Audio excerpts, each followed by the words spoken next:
दिन इसका मैंने पैसा वापस ले आया तो मैं आपको वादा करता हूं कि पेट्रोल और डीजल की कीमत आधी कर दूंगा। और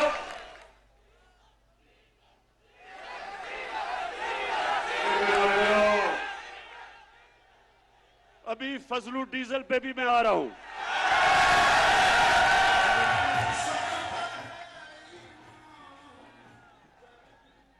अच्छा मेलसी के लोगों, ये भगौड़े और डीजल के ऊपर आने से पहले मैं सिर्फ आपको, नौजवानों, आपके लिए एक बात करना चाहता हूं। मेरे मां बाप एक गुलाम हिंदुस्तान में पैदा हुए थे, मैं पहला था। हम वो बच्चे थे जो आजाद पाकिस्तान में पैदा हुए थे। और मेरी हमेशा मां बाप ने भी मुझे याद दिलाया और हमेशा मेरे ज़हन में था कि कभी हमने पाकिस्तान को कभी किसी की गुलामी नहीं करने देना। और मेरे मेलसी के लोगों और जो पाकिस्तान के लोग टीवी पे ये देख रहे हैं, ये सुन लो, ना आज तक इमरान खान किसी के सामने झुका है और इंशाअल्लाह जब तक मेरे में खून है मैं अपनी कौम को किसी के सामने झुकने नहीं दूंगा। अभी ये जरा सुने, यूरोपियन यूनियन के एम्बेसडर ने खत लिखा पाकिस्तान को कि आप रूस के खिलाफ उसके मुखालिफ स्टेटमेंट दें, उसके खिलाफ वोट दें। मैं ये यूरोपियन यूनियन के एम्बेसडर से पूछता हूं कि क्या आपने हिंदुस्तान को भी ये खत लिखा था? क्योंकि मैं अपनी कौम को याद करवाना चाहता हूं कि ये वो पाकिस्तान था जिसने ये नेटो की मदद की, जो वॉर ऑन टेरर थी हमने उनका साथ दिया।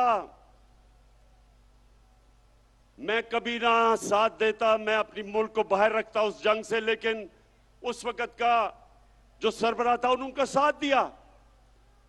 क्या मिला पाकिस्तान को? 80,000 पाकिस्तानियों की जानें गई, हमारा कबायली इलाका उजड़ गया, 35 लाख लोगों ने नकल मकानी की, हमारे मुल्क को 100 अरब डॉलर से ज्यादा नुकसान हुआ। तो क्या मैं अपने यूरोपियन यूनियन के एम्बेसडर से पूछता हूं कि आपने क्या हमारा शुक्रिया अदा किया? क्या आपने कहा कि हां आपने हमारी मदद की थी, हमारी जंग में आपने हमें अप्रिशिएट किया? सारे नेटो के मिला के 10% भी लोग नहीं थे जो इस जंग में मरे। हमारे मुकाबले में जो 80,000 पाकिस्तानियों की कुर्बानी दी गई। तो मैं उनसे आज ये पूछता हूं कि बजाय आपने, जब हमने आपके साथ खड़े हुए थे, बजाय आप हमारा कम से कम शुक्रिया अदा करते, ऐसे आप में से लोग थे जिन्होंने अफगानिस्तान में जो जंग हारी आपने, वो पाकिस्तान को जिम्मेदार ठहराया था। शुक्र करना तो दूर की बात है। और दूसरा, जब कश्मीर में हिंदुस्तान ने इंटरनेशनल कानून तोड़ा, यूनाइटेड नेशंस की सिक्योरिटी काउंसिल की रेजोल्यूशंस की खिलाफ वर्जी करते हुए जो कश्मीर का स्टेटस खत्म किया, क्या आप में से किसी ने हिंदुस्तान से कोई राब्ता तोड़ा, कोई उनकी तनकीद की, कोई तजारत बंद की? तो हम आपके सामने क्या हैं? क्या हम कोई गुलाम हैं कि जो आप कहेंगे हम कर लें? और मैं एलसी के लोगों, मैं आपको बताऊं कि इनको ये गलत आदतें पड़ी किधर से हैं। 2008 और 2018 के दरमियान में 400 ड्रोन अटैक हुए पाकिस्तान के ऊपर। जब जरदारी मुल्क की बड़ी बीमारी,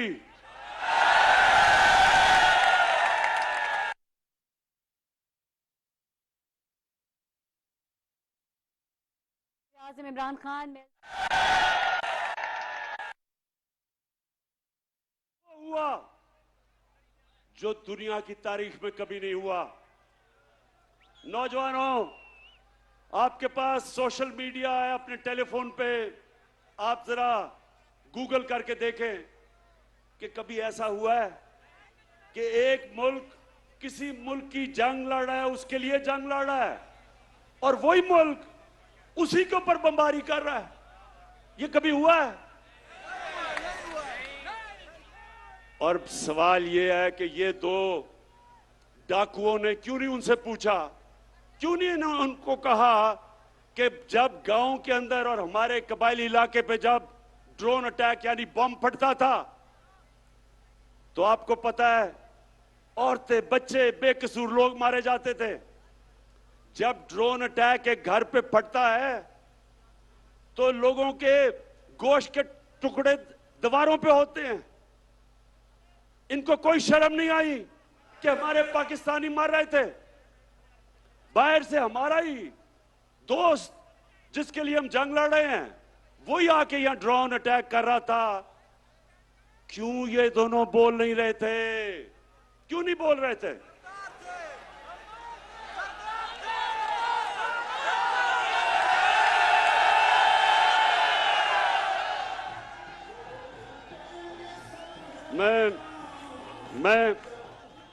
मैं आपको बताता हूं कि ये दो डाकू क्यों नहीं बोल रहे थे, क्योंकि इनके चोरी इस मुल्क से जो पैसा लूट के इन्होंने बाहर के मुल्कों में और बैंकों में और बड़े बड़े महल्लात लिए हुए थे, इनको डर था कि जिस दिन ये कहेंगे कि सर ये क्या कर रहे हैं आप, ये ना करें, वो इनकी प्रॉपर्टी जब्त कर लेंगे।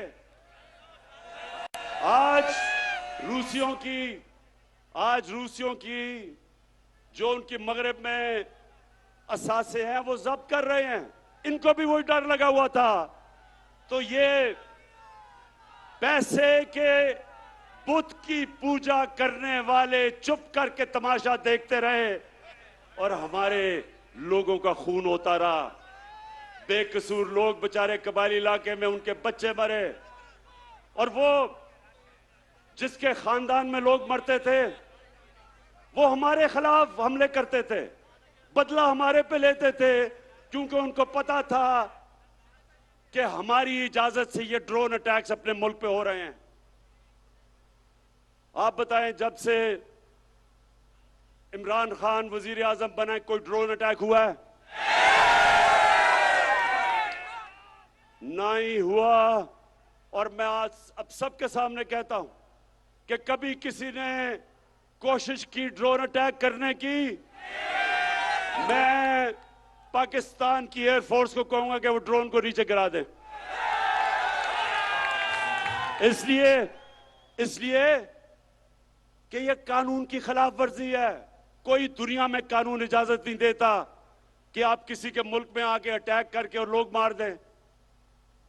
अंग्रेजी में कहते हैं जज, ज्यूरी, एक्सिक्यूशनर। ये किसी कानून के अंदर नहीं है, ये जंगल के कानून के अंदर है।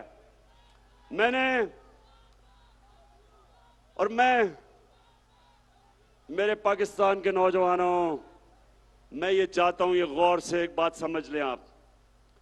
कभी भी कोई कौम अजीम कौम नहीं बनी जो दूसरों के सामने झुकती है। सिर्फ खुददार कौमें अजीम कौम बनती हैं। जो किसी से भीख मांग के गुजारा करती है कौम, वो ऐसे ही है जैसे कि अगर मैं वसाखिया पकड़ लूं, अपनी टांगों पे जोर ना डालूं, मेरी टांगें कमजोर हो जाएंगी। इसी तरह मुल्क कमजोर हो जाते हैं जो अपने पैर पे नहीं खड़े होते। हम कोई किसी से दुश्मनी नहीं चाहते, हम सबसे दोस्ती चाहते हैं। हमारी रूस से भी दोस्ती है, हमारी अमेरिका से भी दोस्ती है, हमारी चाइना से भी दोस्ती है, यूरोप से भी है। हम किसी कैंप में नहीं हैं, लेकिन क्योंकि हम न्यूट्रल हैं, इंशाल्लाह हम उन मुल्कों के साथ मिलकर एक दिन कोशिश करेंगे कि जो यूक्रेन में जंग है ये बंद हो। इससे बहुत दुनिया को नुकसान हो रहा है। इससे तेल की कीमतें आसमानों पे चली गई, गंदम की कीमतें आसमानों में, गैस की कीमत उधर पहुंच गई है कि ये यूरोप जैसे मुल्क, बर्तानिया जैसे मुल्क में इस वक्त लोगों को मुश्किल पड़ी हुई है। तो इसलिए हम जंग में किसी का साथ नहीं देंगे, अमन में सबका साथ देंगे। अब मैं अपने पाकिस्तानियों, ये जो अदम एतमाद की तहरीक है, इसके ऊपर जरा मैं बात थोड़ी सी करना चाहता हूं। पहले ये लोग कौन है जो अदम एतमाद की तहरीक चला रहे हैं? सबसे पहले मुजरिम नंबर 1 नवाज शरीफ झूठ बोल के सुप्रीम कोर्ट ने उसको सजा दी, बॉलीवुड की एक्टिंग की, रो धो के कि जी मैं तबाह हो गया, मरने वाला हूं, मिन्नतें करके बाहर चला गया। मैं ये सोचता हूं, नून लीग वालों अगर सुन रहे हो तो मेरी बात जरा, मैं चाहता हूं इस बात पे थोड़ा सा गौर करो कि कभी गीदड़ भी लीडर बन सकता है? कभी दुनिया में सुना है कि वो लीडर हो जो खुद तुम आके भाग जाए और दूसरी तरफ आप भागा है? पहली दफा जनरल मुशर्रफ के दौर में तो आसिफ जरदारी ने तब कहा था, आसिफ जरदारी जब आप इकट्ठे होंगे तो जरा याद कराना शरीफों को और नून लीग को कि क्या आपने ये नहीं कहा था कि अटक जेल में टिश्यू के डब्बे खत्म हो गए नवाज शरीफ के आंसू पहुंचते पहुंचते, तो वहां रोना धो के वहां से भागा, झूठ बोल के गया कि मैंने कोई मुआहिदा नहीं किया। फिर वो सऊदी शहजादा आया और उसने मुआहिदा दिखा दिया, फिर कहता नहीं जी वो असल में 5 साल का था, 10 साल का नहीं। अब फिर बाहर चला गया है। अब नून लीग, मैं जरा अपनी, क्योंकि नून लीग में बड़े अच्छे अच्छे लोग भी हैं, तो मैं जरा नून लीग वालों से ये भी पूछना चाहता हूं, अपने जरा बच्चों को कहें जरा गूगल करें अपने मोबाइल पे, कोई इसकी दुनिया में मिसाल मिलती है कि एक मुल्क का 3 दफा वजीर आजम, उसके 2 बच्चे बाहर गए, अरबों रुपए के महलों में रह रहे हैं, वो खुद अरबों रुपए के महल में रहता है, और जब बच्चों से पूछते हैं कि जी ये पैसा किधर से आया, कहते जी हम तो पाकिस्तानी शहरी नहीं हैं, हम जवाबदेही नहीं हैं। यानी 3 दफा मुल्क का सदर, प्राइम मिनिस्टर, इसका मतलब कि वो फिर ये सिर्फ पाकिस्तान को लूटने के लिए आते हैं, पैसा चोरी करके बाहर, छुट्टियां बाहर, ईद बाहर, घर बाहर, शॉपिंग बाहर, और पाकिस्तान सिर्फ लूटने के लिए रखा हुआ है। ये है नंबर 1 जो चाहता है अदम इत्तेमाद की तहरीक हो, इसलिए कि वो चाहता है कि फिर से उसको याद आ रहा है कि कैसे उन्होंने मजे मजे से पाकिस्तान को पिछले 30 साल में लूटा है। दूसरा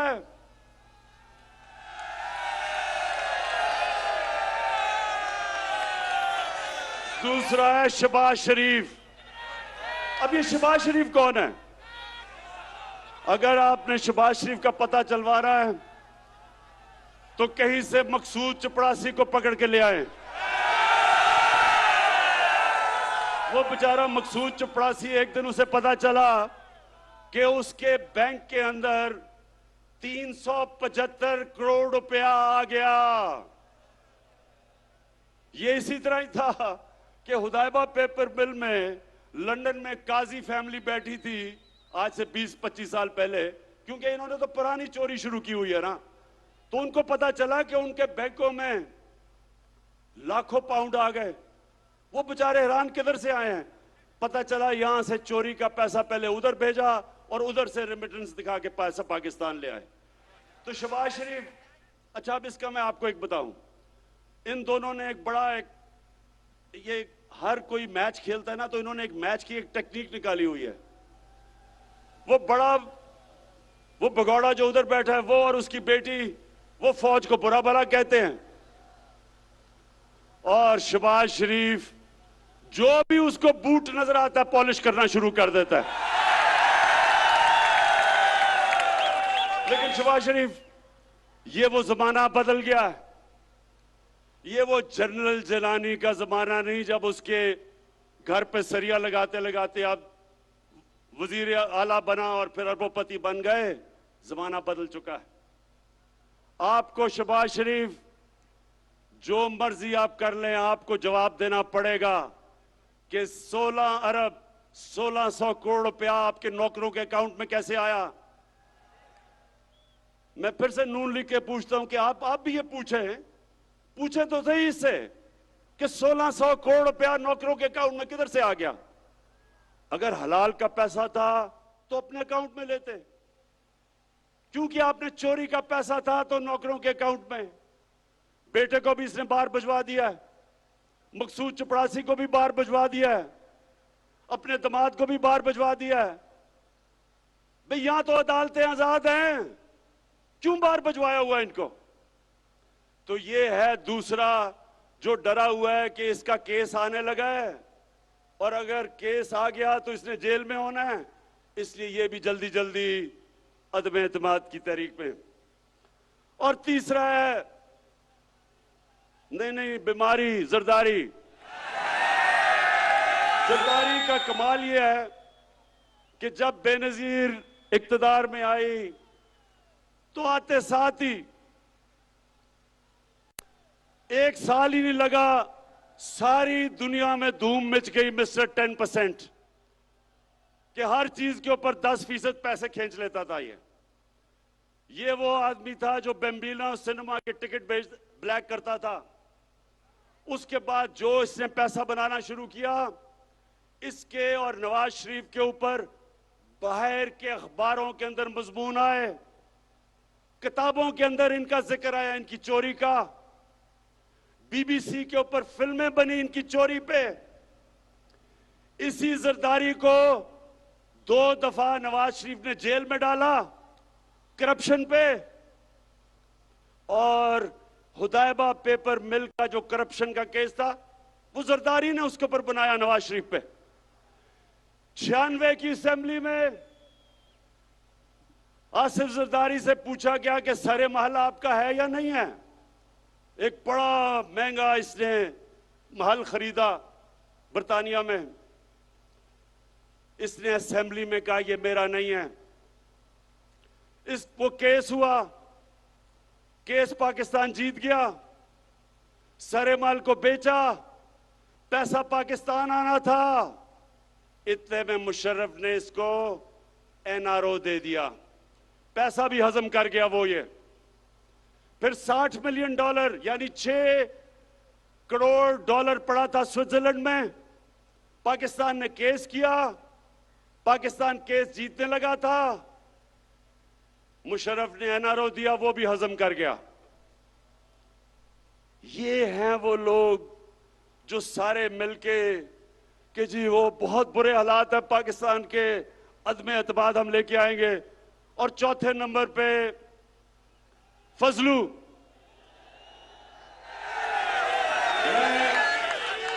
मैं इसको कभी मौलाना नहीं कहूंगा, क्योंकि मौलाना, हम अदब से मौलाना को कहते हैं। मौलाना पढ़े लिखे दीनी लोग होते हैं, हम उनकी इज्जत करते हैं। लेकिन जो डीजल के परमिट को बेच के पैसे बनाता है, और ये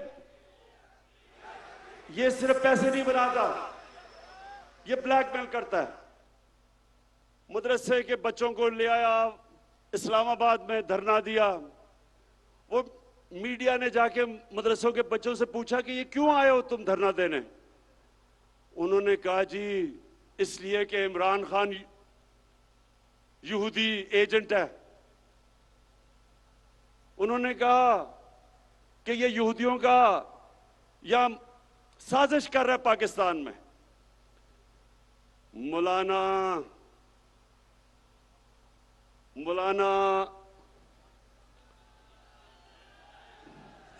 नहीं, डीजल नहीं मैं कह सकता इसको। फजलू, मुझे ये बताओ कि तुम्हारे और ये जो तुम्हारा डाकुओं का टोला है, इसके होते हुए यहूदियों को साजिश करने की जरूरत क्यों है पाकिस्तान में?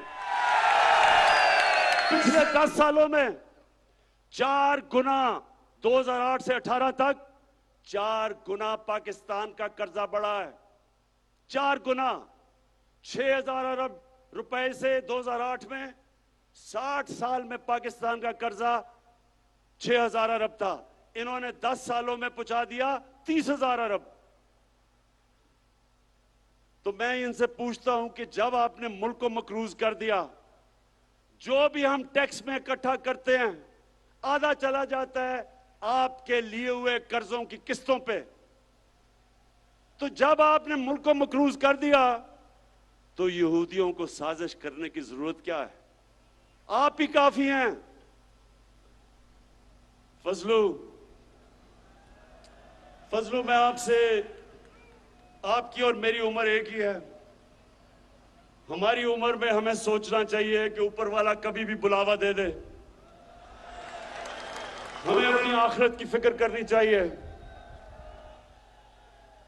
और आपका तो थोड़ा वजन भी ज्यादा है, इसलिए आपको अब सोचना चाहिए अपनी आखिरत का। यानी आप एक दीन के नाम पे पैसे बनाते हुए आपको कोई खौफ खुदा नहीं है।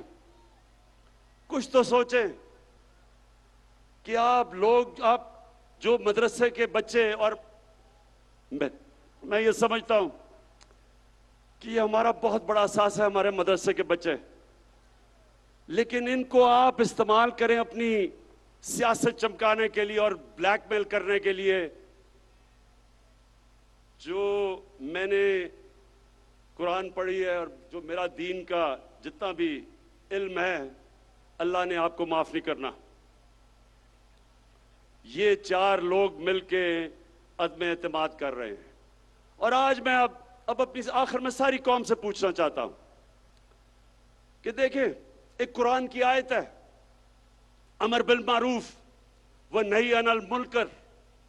इसका मतलब है, नौजवानों ये सुन लो, कोई भी दुनिया में मुहज्जब माशरा नहीं बन सकता जब तक इस कुरान की आयत पे नहीं चलता। अल्लाह कहता है कि तुम अच्छाई के साथ खड़े हो, अच्छाई के लिए जिहाद करो और बुराई के खिलाफ जिहाद करो। इसके ऊपर अच्छे और बुरे की तमीज जब एक माशरा रखता है, उसकी अखलाकियात ऊपर चली जाती है, वो माशरे ऊपर जाते हैं। और जिन माशरों के अंदर कानून की बालादस्ती होती है, कानून की बालादस्ती और हुक्मरानी का मतलब कि कमजोर और ताकतवर का एक ही कानून, जिसके लिए हमारे नबी सल्लल्लाहु अलैहि वसल्लम ने कहा था कि तुम्हारे से पहले बड़ी कौमें तबाह हुई जो ताकतवर चोर को सजा नहीं देते थे और बेचारे कमजोर चोर को जेल में डालते थे। कौम तबाह हो गई है तुम्हारे से पहले कई। अब ये जो चोरों का टोला है, ये सारे जो आपकी कौम को नुकसान पहुंचा रहे हैं, 35 साल से ये नुकसान पहुंचा रहे हैं। मैं 1990 की बात करता हूं। मैं जब क्रिकेट खेलता था, हिंदुस्तान से जब मैं पाकिस्तान आता था, तो लगता था एक गरीब तरीन मुल्क से एक अमीर तरीन मुल्क में पहुंच गया हूं। हम उनसे आगे थे, हम सारे बर्रे सगीर में सबसे आगे थे। जब ये चोरों का टोला इस मुल्क के ऊपर मसल्लत हुआ, हम सबसे पीछे रह गए। ये अमीर तरीन हो गए हैं, कौम मकलूज और गरीब हो गई है। ये समझ जाए मेरे मेलसी के नौजवानों, ये आप समझ जाएं, जब तक एक कौम अच्छे बुरे की तमीज नहीं करती, कौम ऊपर नहीं जा सकती। मदीना की रियासत में हमारे नबी सल्लल्लाहु अलैहि वसल्लम ने इखलाकियात के ऊपर अपनी रियासत की बुनियाद रखी थी और इंसाफ पे, उस पे वो दुनिया की अजीम कौम बने थे। जब इस तरह के चोर मिलके सिर्फ एक ही काम है कि बारियां लेते रहें, खाते रहें, जो इनको इत्तेसाब इनका करने लगे तो उसके साथ सब मिलके उसको गिराने की कोशिश करें, तो ये लोग, मैं अपने मीडिया से कहता हूं कि आप, मीडिया एक वॉच डॉग होता है, मीडिया का काम होता है लोगों को अच्छे बुरे की तमीज दें। आज मगरबी मीडिया कभी भी किसी के ऊपर चोरी का इल्जाम हो वो तकरीर नहीं कर सकता, वो मीडिया के सामने नहीं जाता। अगर कोई पकड़ा जाए करप्शन में, माशरे में उसकी सोशल बॉयकॉट हो जाती है, कोई उसके करीब नहीं जाता। तो मीडिया आपकी भी जिम्मेदारी है, आपके बच्चे हैं। मैं, जो लोग आज मीडिया में इनकी हिमायत कर रहे हैं इन डाकुओं की, मैं आपसे ये सवाल पूछता हूं कि क्या आप चाहेंगे कि आपके बच्चे फजलुर रहमान फजलू डीजल हो जाएं, या आप चाहेंगे कि मकसूद चपरासी वाला शोबाज शरीफ आपका बेटा बन जाए, या आप चाहेंगे कि भगोड़ा नवाज शरीफ बन जाए, और या आप चाहेंगे कि आपका बेटा जरदारी की तरह बन जाए? कोई नहीं चाहेगा। तो फिर आप क्यों इस मुल्क में अच्छाई के साथ नहीं खड़े होते? 30 साल से आप देख रहे हैं कि मुल्क से क्या कर रहे हैं। मैं आज आखिर में एक बात कह के अपना बात खत्म करता हूं कि मैं 25 साल पहले मैं सियासत में आया ही था इनका मुकाबला करने के लिए। जब तक मेरे में खून है मैं इनका मुकाबला करूंगा।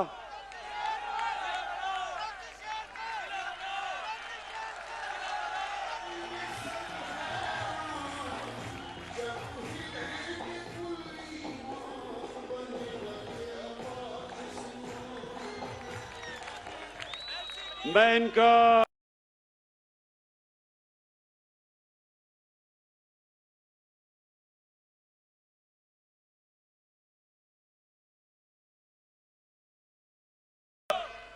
मुकाबला करूंगा, और अभी मेरी पूरी तैयारी है कि जो भी ये करेंगे मैं उसके लिए तैयार हूं। लेकिन मैं इनसे आखिर में आखिरी बात ये कह के छोड़ता हूं कि ये जो चोरों का टोला है, ये डाकुओं का जो गुलदस्ता है, क्या आप तैयार हैं जब इंशाअल्लाह आपकी अदम इत्तेमाद की तहरीक फेल होगी तो आप तैयार हैं जो मैं आपसे करूंगा?